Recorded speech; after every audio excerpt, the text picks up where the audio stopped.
Hello and welcome to episode 6 of the Board States podcast. We are your hosts, Reggie and Jazz, and today, as always, we'll be talking about the best hobby in the world, board games, but our main topic is expansions to those board games. There's a lot of expansions out there. If you're unfamiliar, games will add on whole new boxes, sometimes enormous coffin-sized boxes of expansions, sometimes little packs of cards.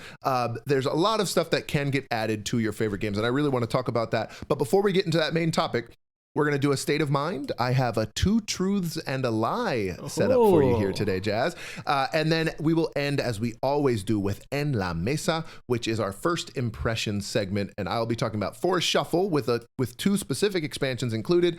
And Jazz will be talking about Carnegie.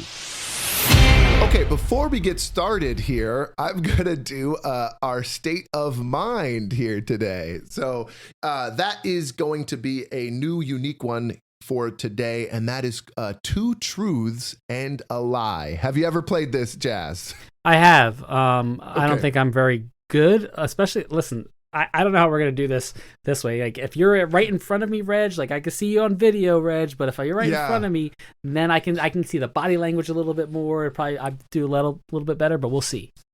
We'll see. And I got you. And again, this is almost a little bit like Balderdash because you're kind of bluffing, like which we did in the previous episode. But I actually only have 1 that's about me and 3 that are just more general board game, 2 truths and a lie, so that the dearest, gentle listeners can play along as per usual. So I've got 4 different groups of 3. I have 4, 2 truths and a lie. So I'll start with the one about me, which is, for the listeners, maybe have the least knowledge about and will be interesting. And I did want to pick some games that we might be talking about in a second because of their expansions. So the first one is 2 truths and a lie of I've never played. So Rolling Reggie has never played these games. They're all iconic. So 2 of them are truthful and 1 is a lie. So one of these I have played, and you have to figure out which one I've played. Okay. I've never played A Feast for Odin. I've never played Lords of Waterdeep. And I've never played Stone Age. So which one is the lie? Which one do you think I have played? Well, we've talked about Feast for Odin that you have not yet played. I don't know if I'm going to go and say that you have not that you have played, sorry, Stone Age. You're going to say, I have played Stone Age. You got A Feast for Odin off. Stone Age and Lords of Waterdeep are both like beginner worker placement games, and I have played one of them, and it is Stone Age. You are correct. Okay. And today, your beautiful little reward, the victory points, a Puerto Rican cuisine, as always, are bacalaitos. Yes, that's great. We haven't done that, right? Am I crazy? Did we do these? I don't think we did. And if we have, I'll take more. And we'll do them again. We'll do them again. Yeah, why not? Yes, why not? There you go. So yes, Stone Age. And to be fair, I've only played on Board Game Arena, but I remember so vividly hearing one of your favorite mechanisms. People will have to go back and watch the episode 1 to learn about your favorite mechanism of worker placement. Yes. I just kept hearing that term, and I had played so many games, like maybe 50 or 100 games, and I had not played a worker placement game yet. And I was like, how do I get one of these ones? And what's an introductory one? And Lords of Waterdeep kept coming up, but Stone Age was the one I ended up trying first, and it's got a unique one. So yeah, good job. You have a point there. All right. Awesome.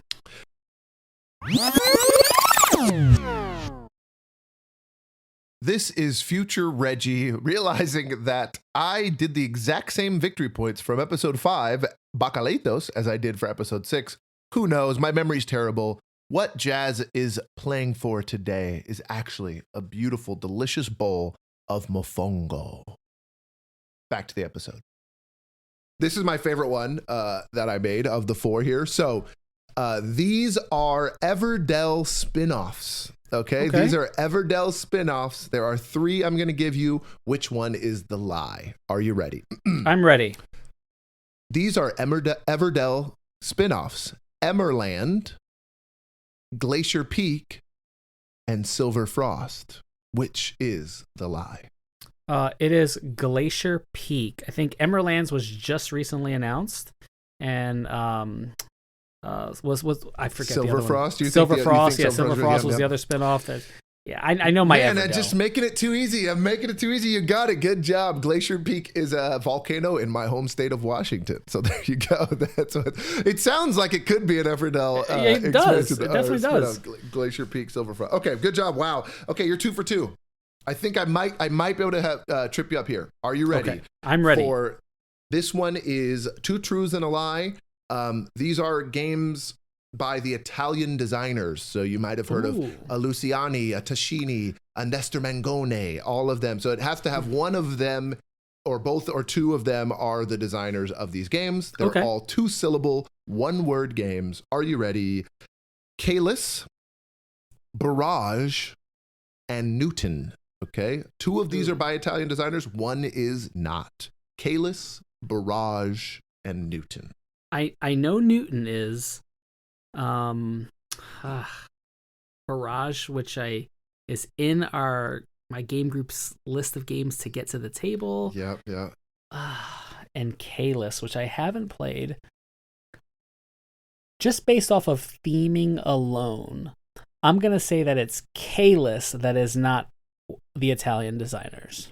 Okay, Caylus, you are correct. Again, good job. Caylus is designed by a French designer, which is Caylus. Wow, good job. Okay, I have to trip you up here. You're 3 for 3. Bacalitos just all around. Got codfish in nice little dumplings. It's going to be delicious. Okay. The last one is, I'm a big fan of, there's a game I'll bring up at the end of the episode here, and that is a Funko Games game. Funko Games, I don't think is around. I think they're actually defunct now, which is unfortunate. But they made a bunch of defunct. Yeah, defunct. Yeah. Oh my gosh, no pun intended. But they did a lot of '80s movie IP games. Okay. Yes. So I'm going to give you 3. 2 of them have a board game about them. 1 of them does not. That are published by Funko Games specifically. So the 3 IPs are Back to the Future, E.T., or Die Hard. One of these does not have a Funko Games game, but 2 of them do.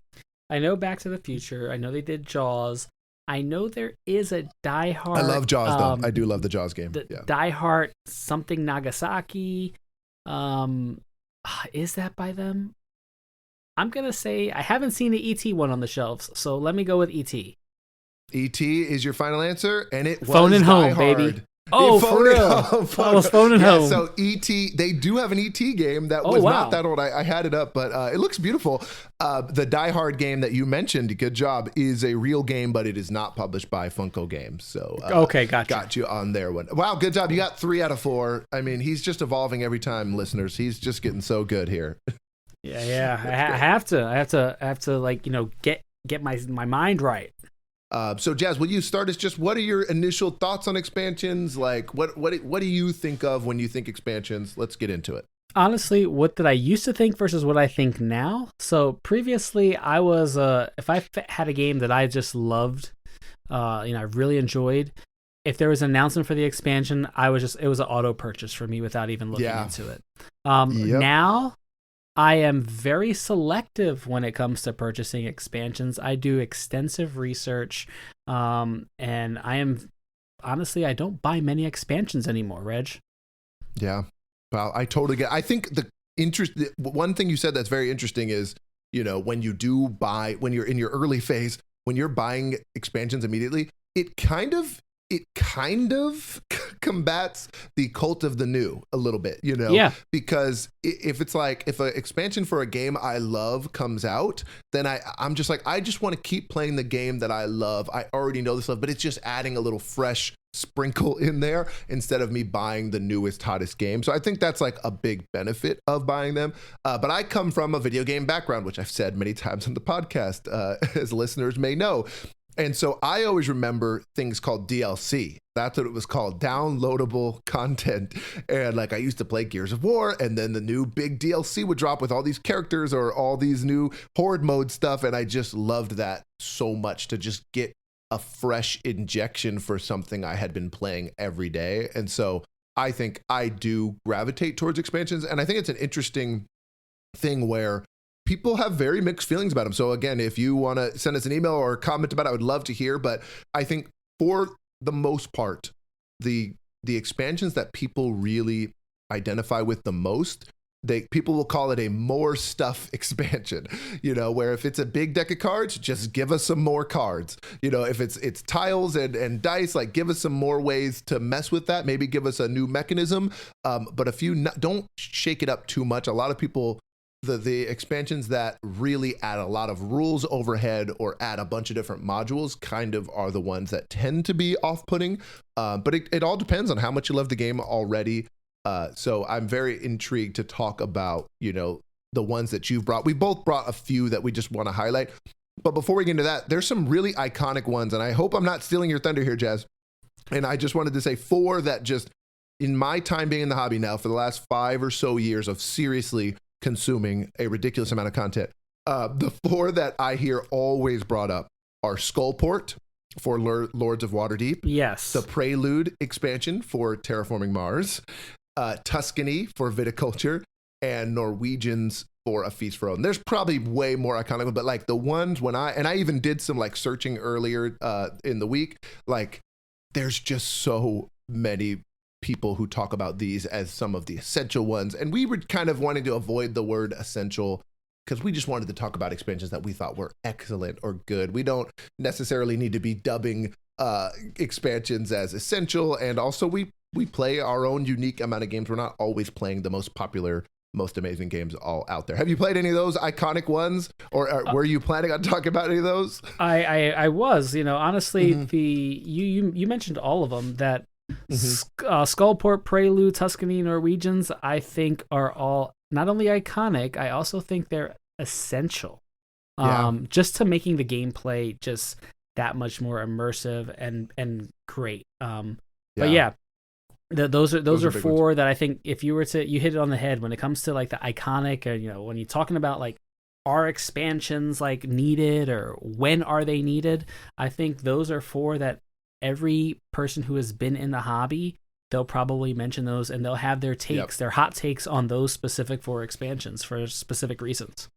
For sure. And then there's a bunch of games that are series. I was trying to think of a couple examples, like the Exit series or the Final Girl series, where it's just you get a bunch of boxes of a game. We're not necessarily talking about those, and we're not talking about a group of games that I really love and I know you enjoy too, which I'm calling core set plus more, and so my biggest example of this would be like Marvel United or Dice Throne or Villainous, where you get the core box, you can play the game, but then you can just buy a million boxes. I'd even throw Root in there, where it's like all the different factions that have come out. Yeah, I would throw that in there. I'd also throw in one of my favorite games of all time, Mansions of Madness. Like you have your core set, and then it's pretty much just extends the gameplay kind of deal. Yeah, I kind of add that in there as well. Yeah, there's so many examples. I mean, like 2 of my favorite games, Marvel Champions. All those LCGs. If you play Arkham Horror, there's a million boxes for Marvel Champions, literally like 40 boxes. Unmatched has a ton of boxes that you can play interchangeably, which I think is always interesting. But we're talking about more traditional board games that have added expansions here as well. Yeah. And then finally, the only other like type I wanted to mention before we get to our picks was like, I call these like staying power classics. So these are like the Carcassonnes, who has like literally 8 to 10 legit expansions, maybe more.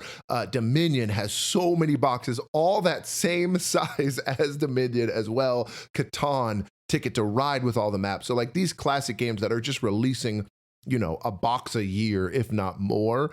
I think those need to be shouted out. There's a lot of those games that are big box games that are just going to keep throwing like stuff at the wall and sees what sticks. Correct. That's why I think when it comes to the, these expansions, there's so much you can talk about when it comes to them, like how you get into them, like what's your process on whether they're needed or not. But yeah, I think that's, so much, especially when it comes to this hobby. There's so much you can talk about. Whether you can we're having a whole episode on expansions today. Rich. I know that's crazy, and we're gonna fill the time. That's great. Okay, So there is all the overview of what we think about just expansions in general. So let's just get into the games that we brought here. So I brought 3 games expansions that I just really wanted to touch on here. And the number one that this is my chance, this is my opportunity. We're going to play the bird sounds, Jazz. We're going to play the counter, this little bird song. And so every time that I mention Wingspan here, I just have to talk about this, okay, for a second. They have, right now it has 3 expansions out. Next one's coming out in Q1 of 2026. There's the European expansion, which brought in a lot more cards, kind of a more stuff expansion like we talked about. It also brought in round end cards. I really like playing just Wingspan base with European expansion a lot of times. Then they came out with Oceania, which is the Australian one, and they have Asia, which is also a standalone game that you can play 1 or 2 players, or you can add it into all the stuff. But the one I want to highlight here is Oceania. This is the Australian one. It's the yellow box with the kingfish or the kookaburra on it. Oh my gosh, all the real bird fans are I think it's a kookaburra on the front. But this is one of those things where this game expansion, this expansion brought to the game things that people were complaining about for the game so much. A lot of the stuff that people disliked about Wingspan when they poo-poo it is the bird feeder. The bird feeder is the biggest thing that people just can't. They hate having dice dictate anything. They don't like to have to play around the rolling of dice, and so it brought in a wild resource in the form of nectar. And my favorite part about the nectar is that Elizabeth Hargrave was like, in the rule book, she's like, it's a little weird because, a hawk doesn't eat nectar at all, but it's kind of, think about a food chain of the nectar is going to feed that mouse that the owl ate down the line, so you got to think about it kind of that way thematically. It brought in end game powers, which are the yellow stripe, which are really cool to plan your whole game around an ability that, multiple that can trigger at the very end of the game and give you some big points at the end. But the thing that I personally love the most, and I think people don't understand the major impact of what this expansion did, is it upgraded the board.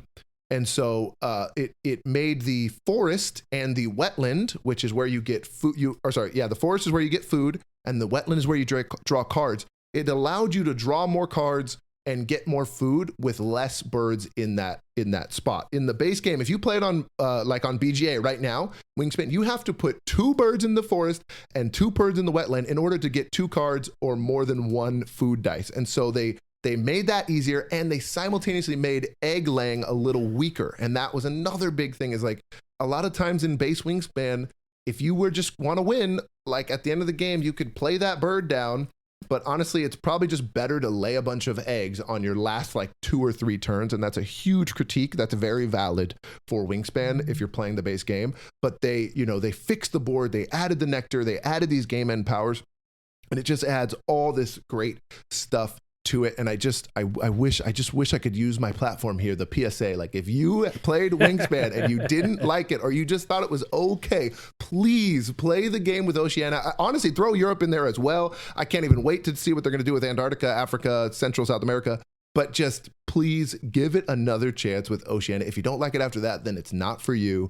I promise my other 2 expansions I will not be yapping as long about, but that is Wingspan. Have you played the Oceania expansion, Jazz? I have not yet, Reg. I do have it in my collection. I have everything for Wingspan, awesome. But I have not played it yet. Every time I've played it, again, it's been with my wife and my niece, and it's always been just the base game, and they're still getting the grasp of. They are enjoying it, but it's one of those that I am very reluctant right now to introduce everything to them, because there's still so many cards in that base game for you to get around. So having them understand and really gain a love for it, it's now, okay, let's just add more into it. Yeah, but it's one of those games I do enjoy. I do love. Again, for me, it's like we talked about it. It's a more stuff type thing. It doesn't overly complicate the game. It may add some new mechanisms, like you were talking about. More strategic ways to get more food and things like that, and more dice. But having those abilities in games, is what I look for when it comes to an expansion. And that's the reason why I purchased everything, because it's like, I know everybody loves it. If I want to keep playing it more, I have everything that I need. Yeah, that's great. I was curious, in general, though, do you do you like, or how do you feel about luck and get like a thing like a bird feeder, like dice in the game, or like a big deck of cards and like Terraform Mars? Like, are you a type of person who you like things to be more strategic, more balanced? Are you okay with a little bit of luck in your games? How do you feel? I'm okay with a little bit of luck, but I need to have games that find ways to help mitigate that, right? So I need to find ways that will, allow you to, make those decisions, have that, that player agency in your turn, where it's not where, I'm just stuck on whatever's out there, right? If there's a way to manipulate that die, can I flip one over? Can I, that's what I need in games. And, cool. When expansions can do that, I'm all for it. Great. Awesome. So what's your first excellent expansion?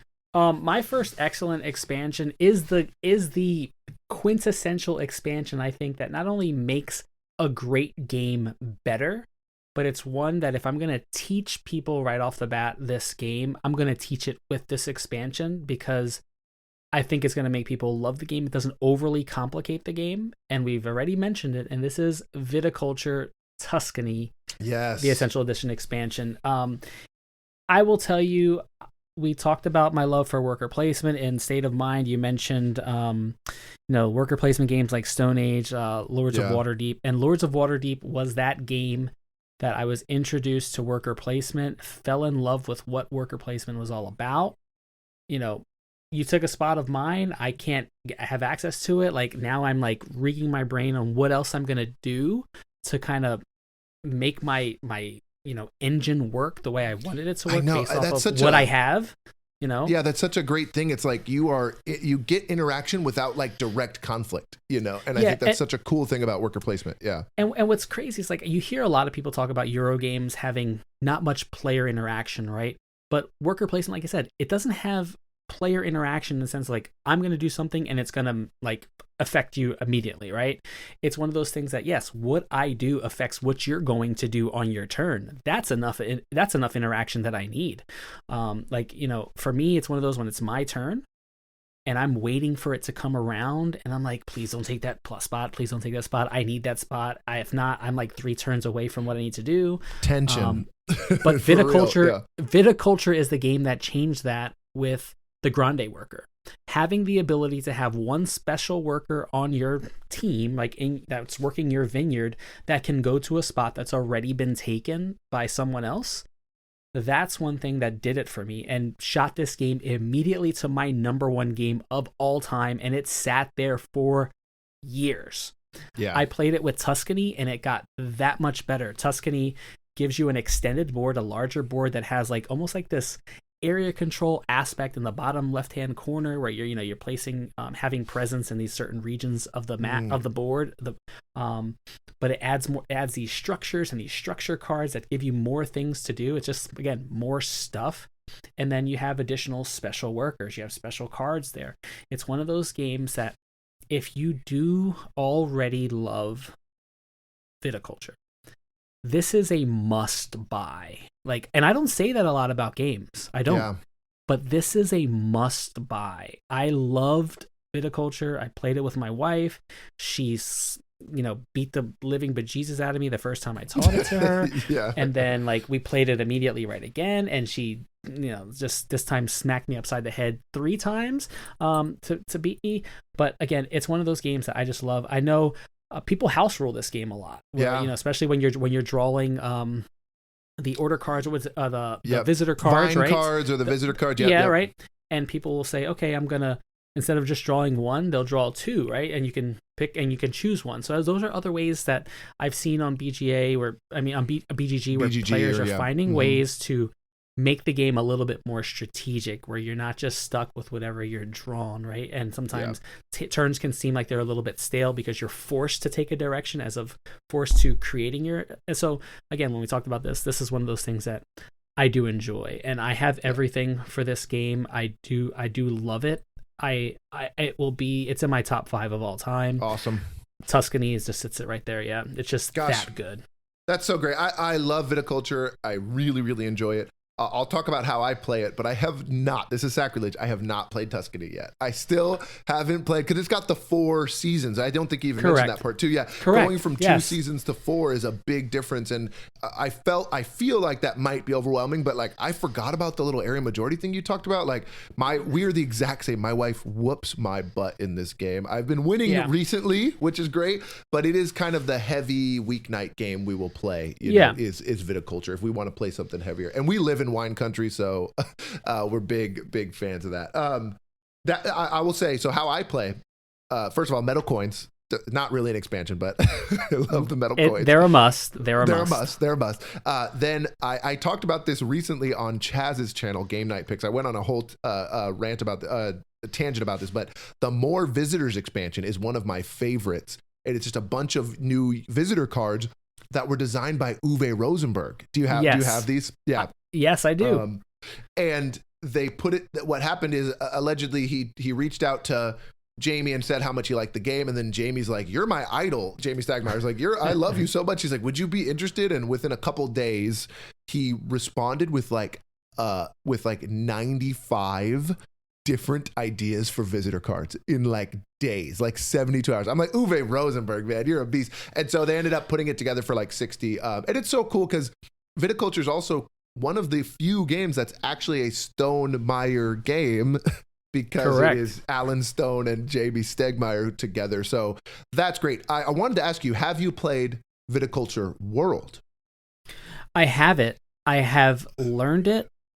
But I've bought it originally. Actually, I received a review copy, and it was for me and my wife to get a chance to play. And this was around the time that my wife was pregnant, so we didn't get a chance to play it. So it has been unplayed by both of us. So I've only dabbled a little bit with it, but no, I haven't got a chance to get fully immersed into it. But I've heard some wonderful things about it. Okay, my wife doesn't love co-op, so I was wondering if you would tell me something that would sell me. But I really want to try it. I feel like it's just such a great world. I just love the components. So I will play Tuscany. I will teach you Wingspan with Oceania. You need to teach me Viticulture with Tuscany. That'll be great. Awesome. That's a great one. I have a quick one here, just because I play. This is another, speaking of my wife, the Queen and I love weeknight games. And if I ask her to play something on like a Tuesday night, most of the time it's going to be either Botnik, which we love, we've talked about, or Sea Salt and Paper. And so Sea Salt and Paper is small box card game by Bruno Cathala. And I want to say the same thing with the Tuscany thing is I just have extra salt in my Sea Salt and Paper. Yep. I actually have Sea Salt and Paper just completely sleeved. Now it's got extra pepper that is just now dropping, like as this episode is going live. I think it just came out. I have not got my hands on it yet. I messed around with it on Board Game Arena. It's incredible. Like, I think it's so cool. It adds these event cards that just change the rules. And then the person who has the lowest points gets that event card for the next round. So then it only affects them. So if it's a positive one, there's positive event cards and negative event cards. If you're winning, when that round ends, you get the negative event card that only affects you. So it's really, really interesting. But extra salt just adds some more scoring potential to the game that's already, you're just trying to grab duos, but it adds in like a seahorse, which is kind of a wild for any of the set collection ones. I really love that. But my favorite one, and my wife never goes for it, and there's only one in the whole deck, but I love this mechanism. It's the lobster. And if you pair a lobster with a crab, you get to look at the top 5 cards of the deck and pick one, and then you shuffle the deck back up. And I love that type of cycling of just like getting to look at so many cards from the top of the deck and pick one is just such a great mechanism that I've always enjoyed. You'll see that in one of my games if I ever get one published, for sure. So Sea Salt and Paper, Extra Salt is the one I really, really appreciate. You play this one often too? I love Sea Salt and Paper. I have Extra Salt. It's same thing, just right in my box, but I honestly have never played it yet. It's because it's one of those things that, like, just to kind of preface me when it comes to playing a game, I love to teach the base game. Like, let's play the base game. If someone enjoys it and the extra expansion stuff is not overly complicated, then we'll mix it right in. Let's play a game right away. And this is one of those things that I did. But I can tell you that the first time I did play this, with my wife, again, she whooped my butt. We didn't get a chance to play. We were just out of time. But it's one that I got to get back to the table. But I have read through the rules, and it's like, this is not overly complicated. Oh no, it's 5 I should just taught this right from the door. Yeah. Yeah, there's only 5 new effects according to the BG. I was like, oh yeah, it's true. It's got starfish. So what you can do with starfish is you add them to a duo, and you don't get the power of the duo. So like basically you could put 2 crabs and a starfish down on your table, and normally you get 1 point, but you just get 3 points. You just don't get to do the crab ability. So it's just nice for, I think it's good for crabs and fish when it's just not helpful. Like I feel like again, you have to have played this to understand what I'm saying, but boats are always great. I feel like I want to do a pair of boats all the time. I love stealing from my wife's hand with shark and swimmer. Yep. And I hate when she steals for me, but that's just the game.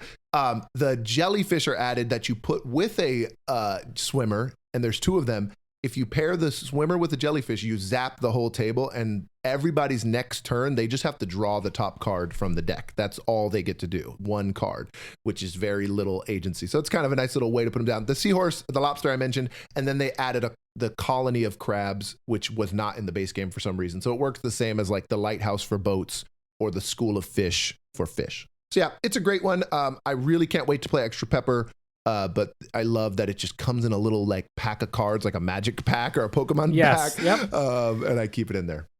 Yeah, that type of expansion, you just give me something, even small, like I said, and I can just shovel it right in. That's great. So on to my next one.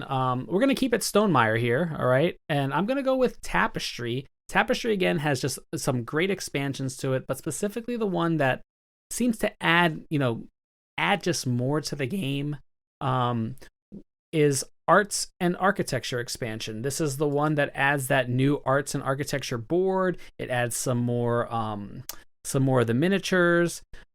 It adds those art cards that are just, you can draw them, just gives you some more like playing abilities. It's just a great game. I wish my wife loved this game. It was one that like she couldn't wrap her head around when we first played it, and we played it the base game, right? And one thing about Tapestry is I think all the expansions add nothing more than just like, just more things, right? Just give me more stuff, more variety. Yep. But the Arts and Architecture expansion, it made it completely different in the sense that you have that additional arts and art board. You're going to get more civilizations, you get the different tapestry cards, the tech cards, the that new advancement track, but the I forget what it's called. It is the it's like the little upgrade little spot that goes on the top of your board. The inspiration track, the little inspiration track up top. I don't know. I've only played once. Yeah. Okay. Yes. Great. So it allows you to upgrade that inspiration track, which just allows you to unlock more things throughout the game. Which sometimes in this game, it's one of those where it's like there's no direction, which I think this is one that my wife couldn't wrap her head around. When you start the game, it's like she's like, okay, how do you win? I was like, you're just trying to work your way up these tracks, and as you work up these tracks, you're starting to build this engine that works, and you really don't know what works until you start trying things, right? Yeah. And she's like, I need direction. I just need a way to go with this game. Like, how can you tell me I just got to do something, right? So this is one of those games that if you do love it, if you enjoy it, I would say go with this expansion before anything else, because it does change the game in a sense, but doesn't complicate the game. If you can wrap your head around that. I know sometimes it's hard. People are like, oh, it adds more stuff. It changes, the elements of having it's a 5th track, right? Yeah. This other track on the board, like how does that not overcomplicate it? It doesn't. It just gives you a new strategic way and path to victory. And sometimes like they're like you're racing up these tracks, and the first one to get there is going to get the bonus. Sometimes this finds ways for you to get those bonuses before the other it's just good. And it has a new science die, of course, because when you roll the science die, it gives you ways to move up the other track. So of course they have a new die there. But yeah, it's a fun one. This is one worth checking out. Yeah, so this is Arts and Architecture, right? Or is that what's correct? Called? The Arts and Architecture expansion specifically. So this one comes in a little small box, and I've been able to fit this right into the base game box as well. Yeah, I have everything in the base game box. Great. I've been able to manage I didn't know you liked Tapestry this much. We got to throw this to the growing list of games we need to play together. We need to play, right? Arena. Yeah, we need to do a real-time day. We might just record it and put it out so we're too.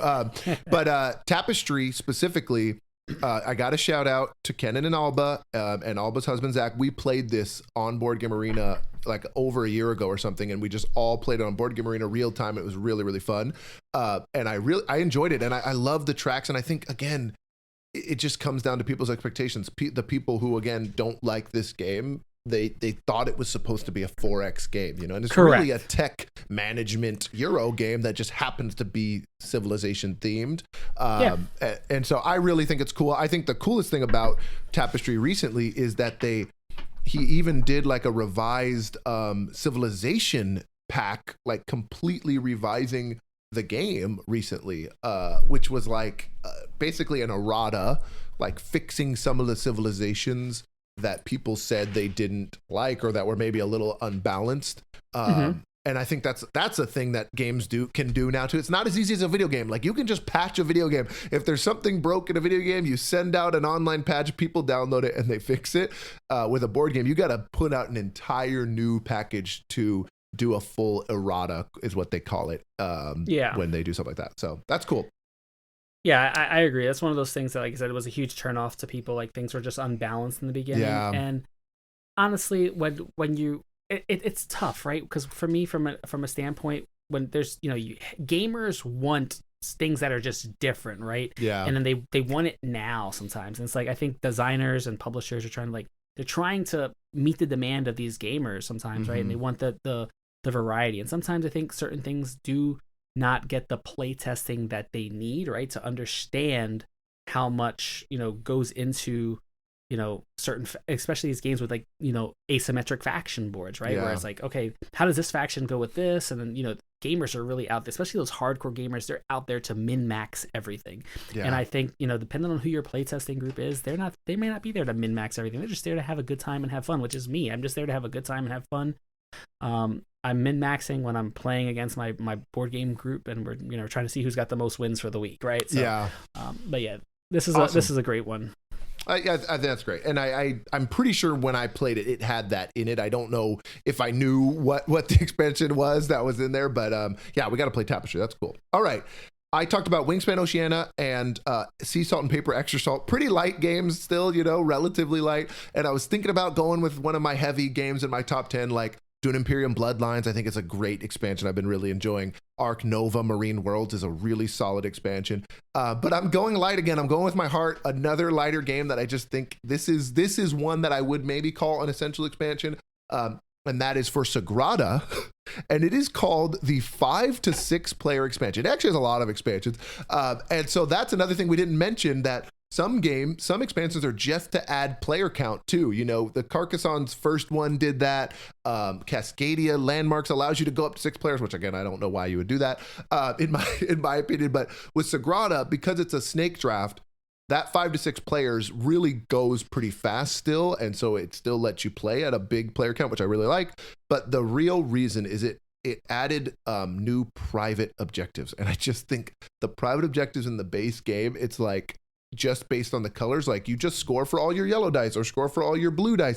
And this one added all these different patterns that you're going to score for the dice that you put in these specific locations on your glass window. And again, you're drafting the dice when you play.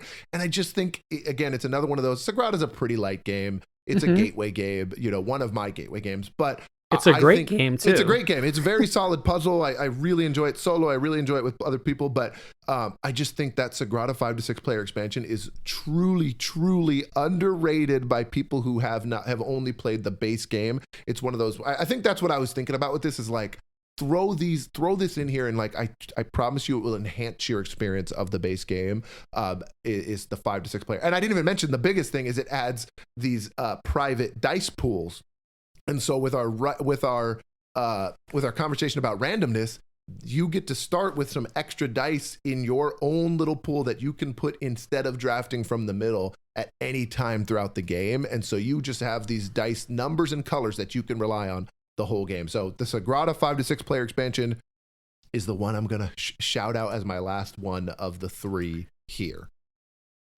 All right, Reg. Now I'm gonna talk to you about. You changed my mind, because like I've realized that most of my games have been kind of heavyish, right? They've been on the heavier side of things, right? So I'm going to talk about an expansion that I haven't yet played yet, but I purchased just because of the things that it adds to the game. And I'm super excited for that. So originally I was going to talk about my favorite game, Anachrony, but people are like, this guy's talking about Anachrony. Well, that's like me with Wingspan. You know, I've been talking about Wingspan. But a little bit. I'm just going to say first, Fractures of Time for Anachrony is one of those that, yes, it adds a little bit more to the game, maybe complexity-wise. Adds the complexity-wise a little bit, but it's the best way to play it. But I'm going to go specifically the game that my wife loves. Okay. It's one that I picked up on a whim, and like I think it was like a PAX Unplugged, like we just talked about our bonus episode last week for the PAX Unplugged. I picked this up at the PAX Unplugged like virtual flea market for cheap, and this was Project L. And I picked up the Project L expansions. I saw them at my game store. You have the Finesse expansion and you have the Ghost Piece expansion. The Finesse expansion is supposed to kind of add a little bit more levels of strategy. For those that don't know Project L, if you are fans of like Tetris and those like polyomino type games, like this is a game where you start off with these little cards in front of you. They're dual layer cards and there's shapes in there. And the idea is you're trying to find ways to acquire these pieces, these Tetris shaped pieces legitimately, and they're nice like acrylic pieces, and you're trying to fit them into this board, and there's on your turn you can exchange certain pieces to get different pieces, and you can acquire pieces, and once you have them in front of you, you can place them onto these little individual boards you have, and you're trying to complete these boards with these pieces to score points at the end of the game. And you can either acquire pieces or you can acquire these cards out in the center of the table to score. And sometimes people will hate draft the most expensive or the one that has the most points, right? Just so they keep it away from you because they know you have the pieces to complete it before they do, right? But that's what my wife does. That's you got to make these drafting games competitive. Yeah. Mm-hmm. But it's one of those, it's very light. It's not overly complex. Yeah. Anybody who has ever played Tetris, which I think everybody has at one point, right, will, I think, enjoy this. Yeah. To me, it's not like a game. It's more like an exercise, like, when I think about it, right? But the Finesse expansion is supposed to add some more levels of complexity. And then the Ghost Piece expansion, from my understanding, allows you to acquire this ghost piece, but then you can split the shape of that ghost piece into multiple pieces to place on multiple objective cards that you're trying to complete. Yeah. So this is one that I am super excited to try out and get to the table. I have not had the opportunity to do so yet, but this episode and you talking about more lighter games made me think of, dag, do I have any more lighter games in my collection that I have played the expansion to or not played? And this is one that I have to now shoot up to the top of my list to play. But simply, for those listeners, again, we normally are talking about things that we have played. Honestly, I'm talking about stuff that I want to play. And we're talking about expansions and why we get expansions. And the reason I got this expansion, again, is because I loved the idea of when I played this game with my family. We taught it to my in-laws. They enjoyed it as well. And I was like, oh, man, I wish there was a little bit more gamer aspect to this game, but that didn't make it harder, just gave it the ability to do more stuff that other people can grab a hold of, but it gives me that strategic depth that I look for in games. Yeah. And this is exactly what these expansions seem to look to do. Again, you tell me, shoot us an email, drop us a comment, at Lobby of Hobbies over on Instagram. Let me know what you think of the Project L expansions, because I have them in my collection and I got to get them to the table. I would like to hear that because I've heard really good things about the Ghost Piece one, especially. I have the base game. It's an engine builder too. Like that's the thing people don't realize. Like you're building an engine when you complete those. But I just got to shout out the production on that game, like the acrylic tiles and the dual layer boards. So nice. Awesome. Yes. Before we close out, to go to En La Mesa, last things on expansion. I just have two examples here of games that I love that I just cannot wait for them to get an expansion. So I'll start with my two really quickly here, which is Captain Flip, which was 2024 game from Playpunk. All these little characters, and I've played it like 80 times on Board Game Arena. Like this game, you can spam it. Like I play it so much. It's such an easy game to get played, and it would just be so fresh if it could have a really full-on expansion with new characters. With new characters and new boards, aka the ships. That would be really cool. And the game we both love that I don't think it's ever going to get one. But Pan Am, I would love if Pan Am, especially if you could get like some new abilities or new planes or something, but especially the event card deck. I think if they could add just a whole new stack of the event cards for the 7 rounds that change up the game every round, that would be so awesome. Pan Am, just I don't think it's going to ever happen, but if someone could make one, that would make me so happy. Yeah, Pan Am is a great game. I used to own it. Obviously, it's one of those that I got rid of. My buddy owns it, but I think it's a game that gets overlooked so often. Yeah. That even if it was one where another publisher picked this up and redid it. Yeah.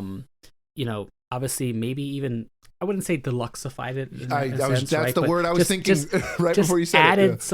Added just some more little pizzazz to the design, because I think this is one that like you look at it and you're like, oh, okay, Pan Am. But I understand where they were going in the art design. I understand where they were going with the art design, right? They were trying to fit that time period when Pan Am was there. Mm-hmm. But I think it's like just give it a little bit more like love and flair. A little zhuzh. It would have gave it a little bit more table presence. It would have brought some more people to this game. But yeah, it's a one that's overlooked. So, do you have any? Did you have any that you were like, I really wish this game had an expansion? Not that I can think of right now, okay. Rich. Like I said, because for me, when it comes to expansions, I'm at that point now where I don't like seek to get to get expansions. It's one of those, like, if I love a game and they announce an expansion, the first thing I do is find out what is this expansion going to add. Like, for example, SETI, I am super excited for the SETI expansion. The CGE we talked about reached that, out to me. Yes, and they're, I know I'm going to be getting a copy of that over the next couple of weeks or so. Great. But just it's like one of those ones that, like the prelude for Terraforming Mars, which is gives you the asymmetric player powers, and then speeds up the game a little bit, speeds up those first couple rounds or that first round or two, the setup, which kind of gets the engine going. I think I'm really excited for that. That's true. That is another thing we didn't mention, which is games that expansions that speed the game up or make the game, because a lot of expansions extend a game's length a lot of times. So if one, that's why people love Prelude so much. And then the asymmetric powers, Lost Ruins of Arnak, a great example too. Lots of games. The very first one that I had on my short list was Fantastic Factories. The Manufactions expansion that gives really cool asymmetric powers. So good. That was so. There's really good ones like that. Okay, last thing I'll shout out on the expansions. I do love the Golden Geeks. We talk about it. We love rankings. We love awards. We love tier lists. We love that type of stuff. I would go check out the Golden Geeks best board game expansions of the last 10 years. Because most recent one was the Arcs, the Blighted Reach expansion, which I have not played through that campaign yet. That box is enormous, by the way. The box is 5 times as large as the base game box. So just throwing that out there. But a couple of the ones we mentioned, like Oceania, Expedition Leaders, Dune Imperium, Rise of Ix. So it's funny to look back. Skullport is on there.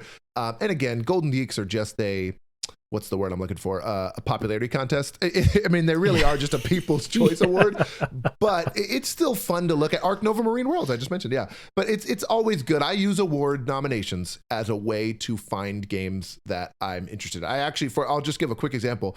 The Kennerspiel and the Spiel des Jahres this summer, we'll probably cover them again for 2026. There was a game called Agent Avenue that popped up on there. It's like a 2-player only game. And I just would have overlooked it a million times. And then I just saw it was nominated by this. And now I just ordered it because I actually read the rule book and I'm like, wow, this is so cool. So I'll just throw out, if you want to find some other expansions, go to the Golden Geek one, because you can even see all the nominees and just maybe there's an expansion for a game you love that you didn't even know other people really love already. Correct. Yeah. All right. We're cutting it a little short here. We're going to go to En La Mesa here, where we talk about our first impressions of a game that's been hitting our table. And so I will start with my game that I've been playing this game a lot on Board Game Arena and in real life.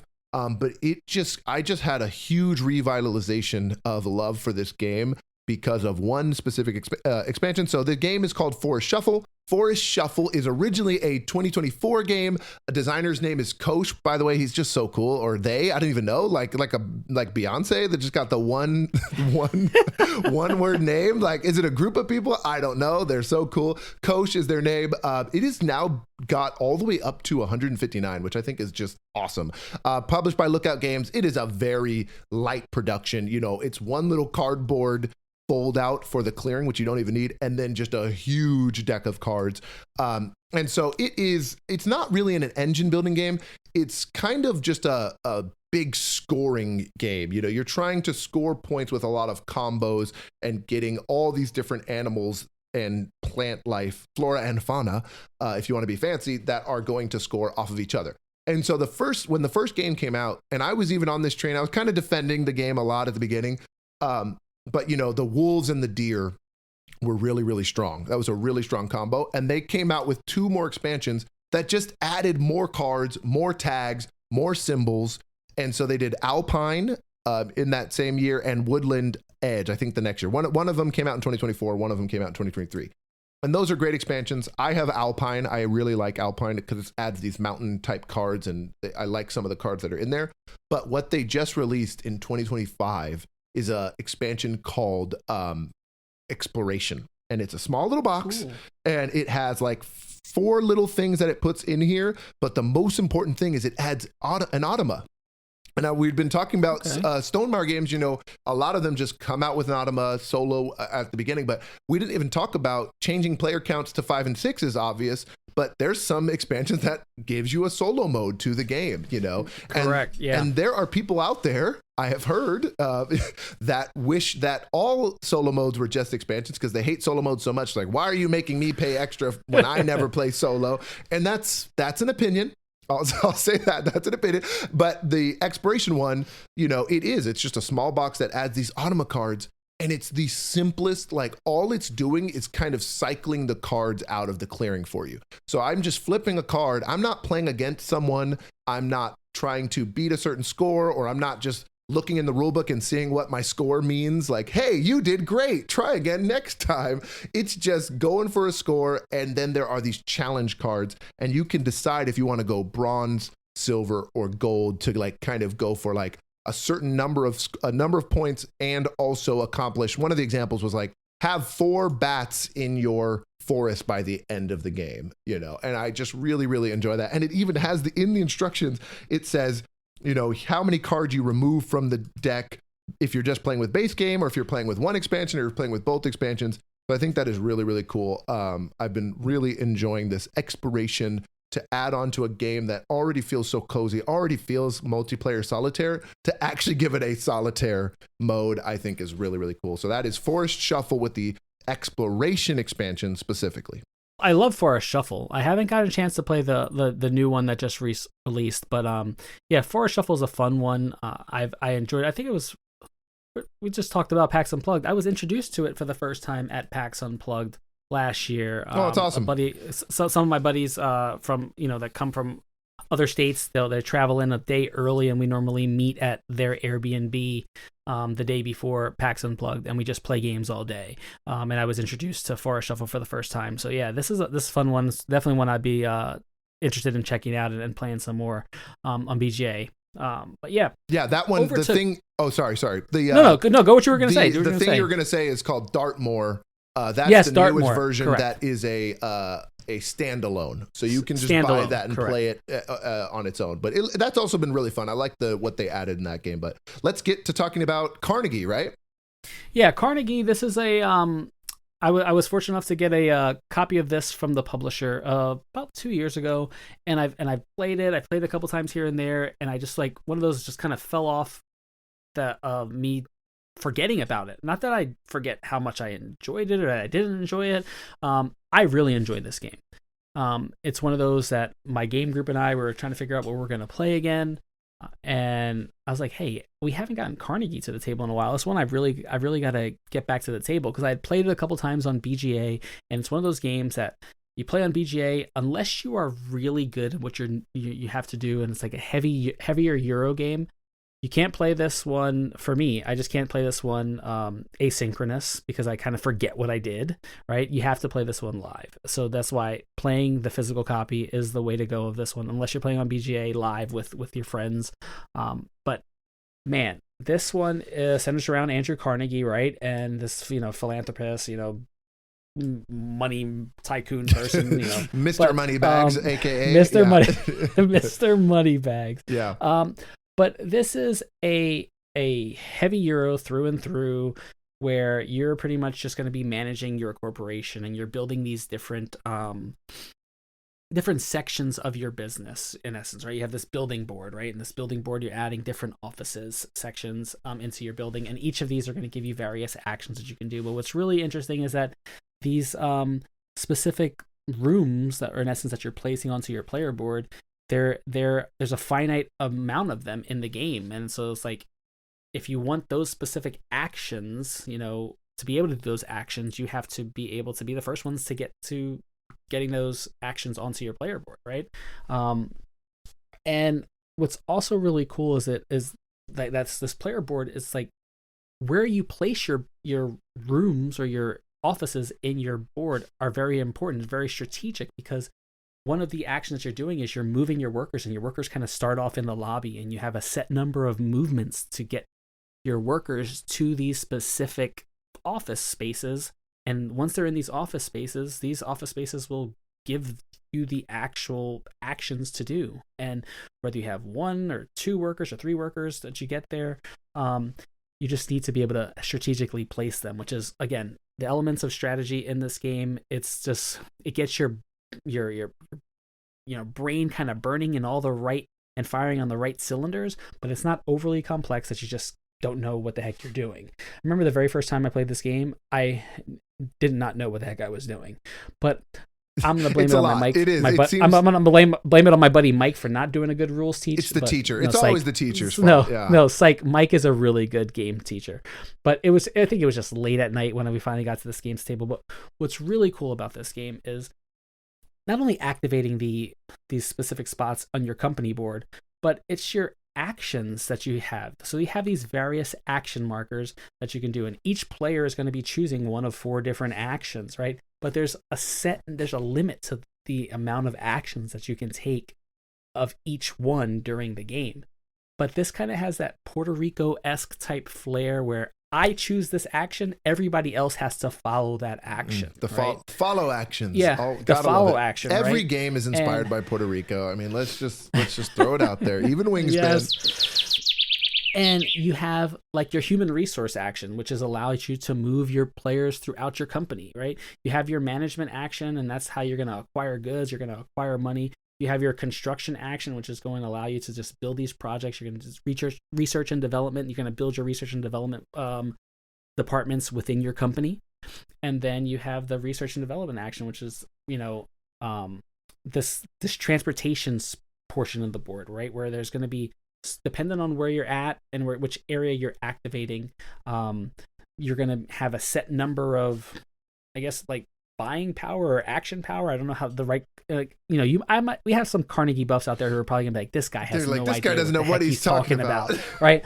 But it's like you have these research and development points that are going to allow you to move up these specific tech tracks, right? And if you're a fan of tech tracks, this game has the tech tracks that you're going to be working up, right? To increase your income, which is tight in this game.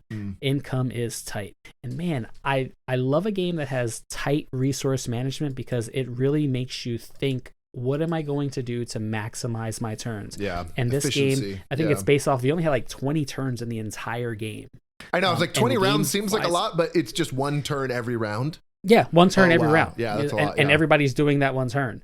And it's like, oh man, it's I'm intrigued just by this. One that I really, really enjoy. And you're moving your workers within your corporation board, right? And you're like, oh yeah, I'll get them to this room because I want to activate this research and development action because it makes my research and development action cheaper. You're like, okay, no problem, I'll move them there. But what you got to remind yourself is that when your workers move throughout your company, when they get to their location, they become tired. So you have to pay to stand that worker up to be able to even do the action. And if you don't have the resources to pay, like you just wasted a turn. Yep. So managing those resources is very crucial in this game. But man, I this one gets you going, and it's like one of those, like, as soon as I'm done, like I wish I had to play this one again. Yeah. And we talked about worker placement games, like, oh, someone took my spot. This is one of those where, like, this is action selection. So if someone chooses the action that you need, but you don't need it right now, you need it a turn from now, it throws your entire game plan off. And like, how are you going to, redirect your strategy to maximize what you need to do. Man, this is I don't know how, I get baffled. I'm thinking of it right now, and I'm like, tomorrow night we're playing Expeditions. From Stonemeyer, I think I might change it to Carnegie. Yeah, see if we can get Carnegie. That's great. That's awesome. I tend to shy away from 2-hour long Euro games, but there's a couple things that are intriguing me here about this one. Number one is it's Xavier George, is the designer, which you mentioned, and Ian O'Toole art. So those are great. But the designer, he did Ginkopolis, and Ginkopolis really surprised me. I played this with my buddy Colin and Alba. Colin is definitely like the Euro head of my friends. So he's definitely introduced me to a lot of these, and I'm pretty sure he has this one, and we're meeting up soon. I'm very intrigued by this one. The other thing about it, though, that's just silly and stupid, is I sang in Carnegie Hall in the 9th grade with my choir as like when I was in high school, as like that's like one of my fun facts I'll do. Like when I do 2 truths and a lie at work or something, I usually say that, and people never believe that, but I did. I got to sing in Carnegie Hall, so I've always known of the name. So I'm intrigued by this one. I like that it's got a US map. I love the follow action, and I trust this designer because he's unique. Like Ginkopolis has some of the most interesting, unique mechanisms that I've played in any game. So I will probably get this one played. So I'll report back if I get this play with my buddy Colin. Yeah, let me know, because the scoring on this game is also one that's good. Like there's so many different ways and different avenues of scoring and having your presence and creating certain routes throughout that US map, and the more routes that you can connect from major cities is going to multiply your score. Oh, that's cool. But yeah, this is so good. I wish and it's got a solo mode I would too. play this more. Solo. I haven't played the solo mode, so I can't speak on that. But yeah, that this does is look one good. I've played it at 2, I've played it at 3, I've played it at 4, and every player count has been good. But I think 3 for me has been the sweet spot. Okay. But yeah. Okay, I'm really excited about this one. That one seems good. So we talked about Carnegie and Forest Shuffle with the exploration map. We talked about our main topic. We will end sometimes now shouting out the listeners a little bit. We're calling this La Gente, which means the people. La Gente. We want to talk about our people, mi gente. Hear what people have to say.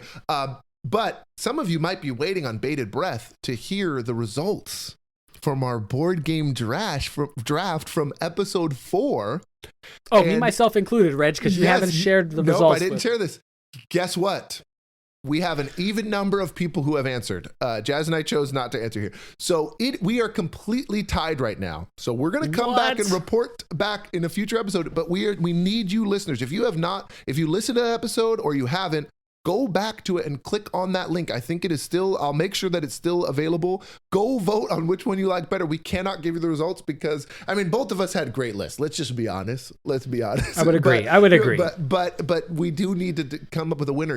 The board states decide the fates. That's what we're here to do. But in what's the word I'm looking for? In lieu of the results of the board game draft, I will be sharing 3 awesome listeners who actually emailed or commented on Instagram or commented on YouTube and gave me their draft results. I'll give you guys an opportunity too. But if you remember, back in episode 4, we came up with 6 positions: a quarterback for a cooperative game, running back, which was a fast game that can be played quickly, tight end, which is like a hybrid game, wide receiver is a party game, flex could be any game you want, and a coach was a 20 years or older. And I've got 3 awesome gentlemen who have given me their lists, and I just want you to react to them, Jazz, and obviously let's just talk about them. So Evan H, shout out to Evan. He emailed us. His picks are for quarterback, Fellowship of the Ring, the trick-taking game.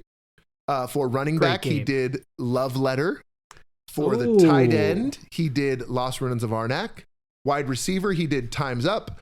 His flex, he did Dominion, parentheses, all of them. Which, talking about expansion this episode, that is a lot of boxes. It's perfect. Yeah. And as a coach, he said Catan. So what do you have a favorite on there, or anyone that was on your short list?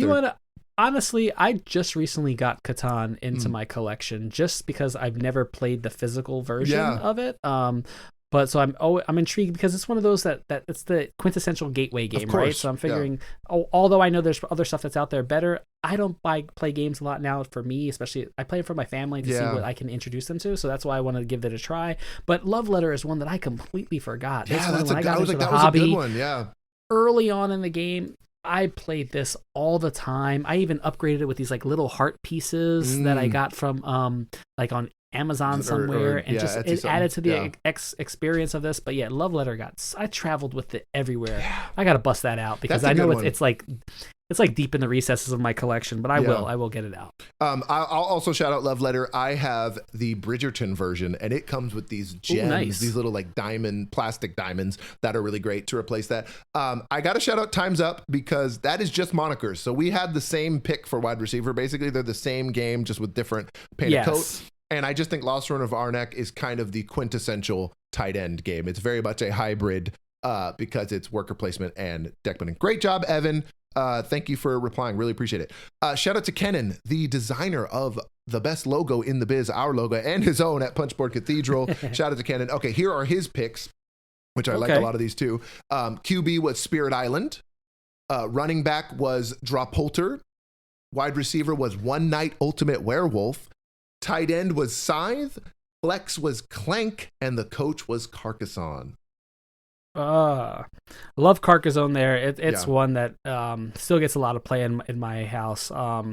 Scythe is great as well. Yeah, those are big ones. I played the base game. I played a lot of these have expansions too. Yeah, that's true. These are that he's talked about. Yes, and Dropolter, that's one that I've won. That's the one where I think that's the oink game where you have all the pieces in your hand and you're trying to drop certain things that are released with the card. Yes, that's one I got to check. I think my daughter would love that game. I've been spamming this in October, so it's November now, but I've been playing so much Dropolter because it's like a little spooky ghost. So that's like the most Halloween themed game I've been playing, and like taught my sister, and she just loved it. Like we just had such a good time. Like I've been playing this at the end of the game night, in the middle of the game night. It really is. It's kind of actually it is the only dexterity game. I don't even own a Jenga or anything. It's the only dexterity game in my collection, and I love it. I think that's a great pick. And I got to shout out Carcassonne because they just reprinted all of their expansions. And so there's like 8 of them, and they're beautiful boxes. And I luckily got 2 of them from Asmodee. So the first one is Inns and Cathedrals, and the second one is Traders and Builders. And that is actually Kenan's preferred way to play, with those 3 and the river, which my base one comes in, and play with the 3-hand tile variant. So if you have like your own specific way to play, please comment it, please email. But I have been playing it with that. I just showed it to my wife. I really enjoy this way to play. I think Inns and Cathedrals and Traders and Builders, the first 2 expansions, really want to give a shout out to those 2 expansions, and shout out to Kenan because it's his favorite way to play. But I did get those as review copies, but I've been really enjoying that. And lastly, shout out to username FM Church, one of my buddies as well, one of my local buddies, and he had a really cool list as well. So his coach is Patchwork, which I'm like, that's 20 years old? Oh my gosh, I can't even believe it. Quarterback, Castle Panic. Wide receiver, Codenames. Tight end, Pan Am. Running back, Skull. And flex, 7 Wonders Architects. And it just, again, Pan Am, we brought it up earlier today. I wish it had an expansion, but that combines worker placement, bidding, and route building. So I don't know exactly which are the best 2 of it, but I think that's a good hybrid. And I love his flex pick. 7 Wonders Architects, I think, is underrated. It's such a good gateway game. It is just a beautiful game. So I think that's a great pick.